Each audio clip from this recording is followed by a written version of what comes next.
ইলিশ মাছের জন্য বেগুন ভাজা বসিয়ে দিয়েছি। এর মধ্যে আমি একটু নুন দেবো,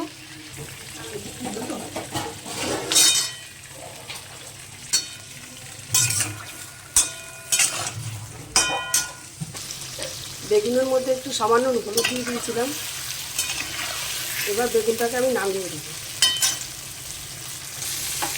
আমার বেগুনগুলো তোলা হয়ে গেছে। এর মধ্যে কালো জিরে সাদা জিরে ফোড়ন দিয়ে দেবো।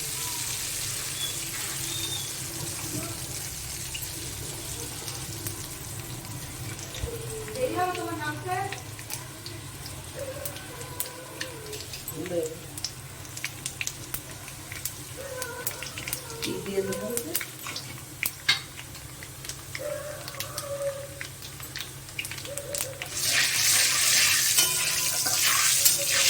এর মধ্যে আমি মশলা দিয়ে দেবো। মাছের ঝোলের মধ্যে দেবো হলুদ গুঁড়ো, জিরে গুঁড়ো, কাঁচা লঙ্কা চেরা দিয়ে সোমবারটা ঢেলে দিলে আমি তেলের মধ্যে ঢেলে দিচ্ছি।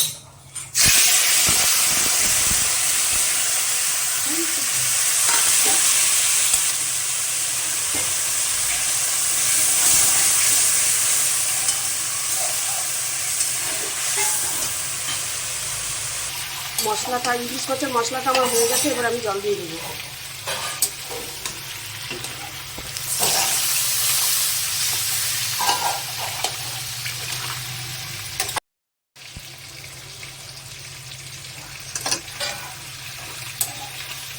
ইলিশ মাছের ঝোল ভালোভাবে ফুটে গেছে। এবার আমি মাছগুলো আস্তে আস্তে দিয়ে দেবো।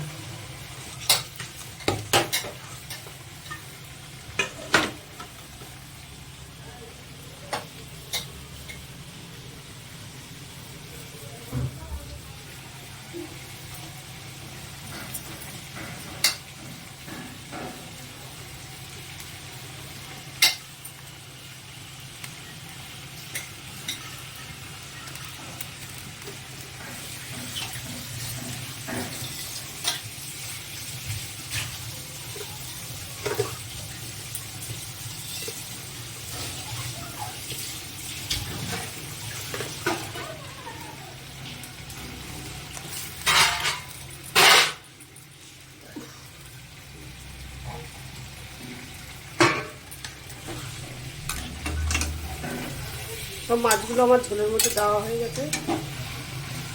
এবার একটু মিষ্টি দিয়ে দেবো, চিনি। এবার নাড়িয়ে চাড়িয়ে নামিয়ে দেবো।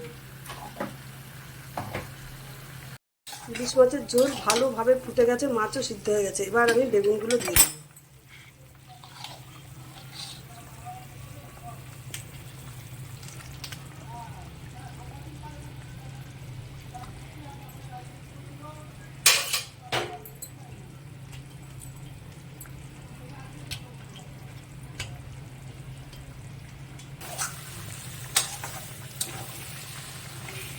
আমাদের মাছ হয়ে গেছে, এখন আমি নামিয়ে দেবো।